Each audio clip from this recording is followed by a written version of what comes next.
EU5, a game that many EU4 players dream about getting their hands on. If it was announced today, the hype would be unreal, with many map lovers jumping for joy.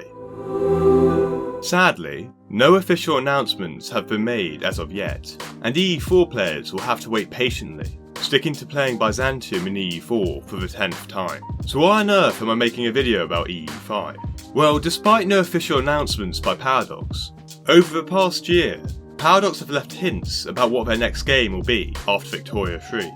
Perhaps one of the clues wouldn't raise an eye, but considering all the clues that have been given, it almost becomes obvious as to when Europa Universalis V will be released. And in my opinion, which I'll explain in the video, EU5 will be announced after Victoria 3. In fact, I believe Paradox Interactive is potentially already working on Europa Universalis V in their Barcelona studios, as it took them years to eventually announce Victoria 3 after working on it for so long. So, in today's video, we discuss how EU4 has contributed to the speeding up of EU5, when EU5 is potentially coming out given the evidence we have, and finally, what potential features should be added into the game of EU5. Also, we are trying to hit 60,000 subscribers this month, so if you like this game analytical content, please consider subscribing. It really helps us out. We begin by discussing the state of EU4. It's been over 8 years since the game came out in 2013, and over the past few years the game has grown in player base. EU4's product lifecycle has been extended, with DLCs now costing hundreds of dollars.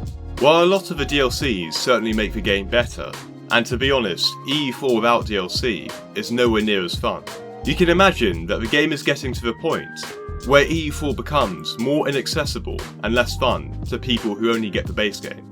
You can see that when Paradox released EU4 for free for a few days, Paradox players in the comments didn't take too kindly that it was EU4 without DLCs. Summarising this, many people didn't believe EU4 was playable without DLC. Therefore, could EU4 even bring in new players in its current form? Another thing to note is before CK3 was finished, Paradox also made Crusader Kings 2 free, to bring new people into the game series, in the hope they would purchase Crusader Kings 3 somewhere down the line. The similar marketing strategy used by Paradox in EU4, although not definitive, is a slight clue that perhaps Paradox may use EU4 to bring more players to EU5. This is, however, only speculation. Despite the backlash over the years to the EU4 DLC policy, it wasn't particularly bad for Paradox Interactive until recently, when the disastrous Leviathan DLC came out. Now, Leif and I covered why the Leviathan DLC flopped a while ago, and you can go check those videos out. Some angry cats even star in the video as well. But to summarise, the Leviathan DLC became the worst rated expansion on Steam due to being buggy and glitchy, despite the Leviathan update being fixed now. The negative effect the DLC has had on players still occurs to this day. In a recent poll, many EU4 players weren't interested in the new African DLC coming out soon, and would think twice about getting it. I personally think this is a pivotal moment for EU5 coming out sooner than expected. Recently, the main EU4 developer mentioned that it's too difficult to make map changes, or the game would have bugs, causing EU4 players to leave the game when all the campaigns are ruined. Therefore, I think that this pretty much sums it up, that since no major expansion is coming to EU4, it's coming to the end of its life. To me, since playing EU4 back in 2015, I'm happy that EU4 has maintained its popularity, but with it being 8 years old and more competition coming out every year, like Age of Empires 4 and Warhammer 3 Total War, a new project might be better for the Europa Universalis series as a whole, and we should really be witnessing the final stages of EU4. So now that we've discussed EU4 is coming to an end, when is EU5 coming out? I based my prediction on firstly, the amount of future EU4 flavour pack expansions.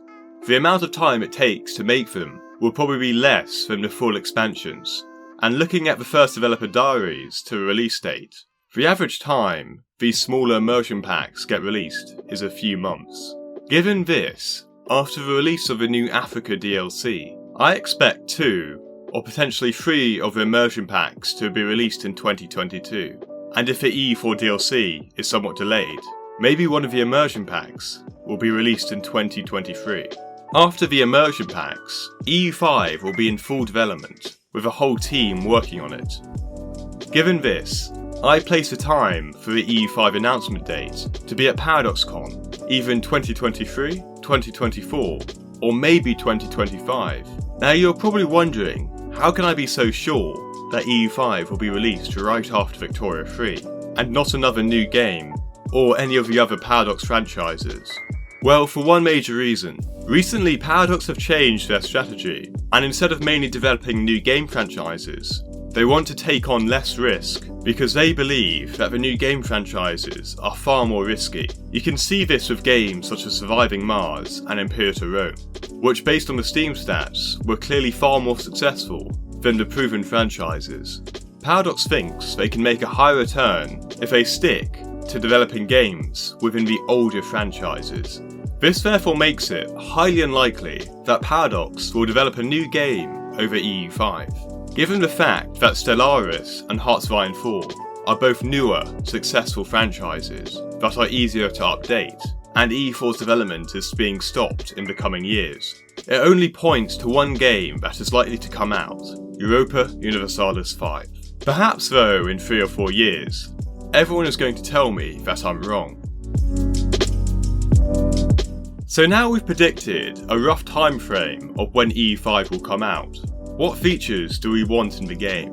Well, one thing I'd love to see is a population system, like they have in Victoria 2. Considering it's a popular feature in Victoria 2, and makes the game unique, I see no reason why it can't be added into EU4. Another potential thing could also be dynamic trade. The EU4 trade system, although interesting, could definitely be improved by being dynamic, rather than being fixed one way. Could EU5 have some sort of market system that affects your income based on what trade resources you have? Hopefully EU5 gets a complete update, with Paradox adding all new mechanics, like Crusader Kings 3.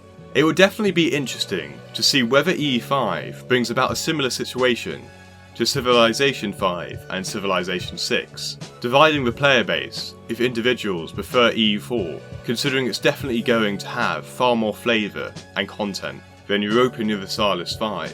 What features would you like to see in this new game though? Let me know in the comments below. So, to conclude, it's clear that EU4 is in the final stages of its game lifecycle, and given its success, EU5 will most definitely come out. Based on the evidence I provided, EU5 should be announced in the next couple of years. Although the plans of Paradox may change over time, and they might prioritise other games. Whether EU5 becomes as successful as its predecessor is a question we sadly cannot answer, and it's a question for the future. Do you think EU5 should come out sooner rather than later though?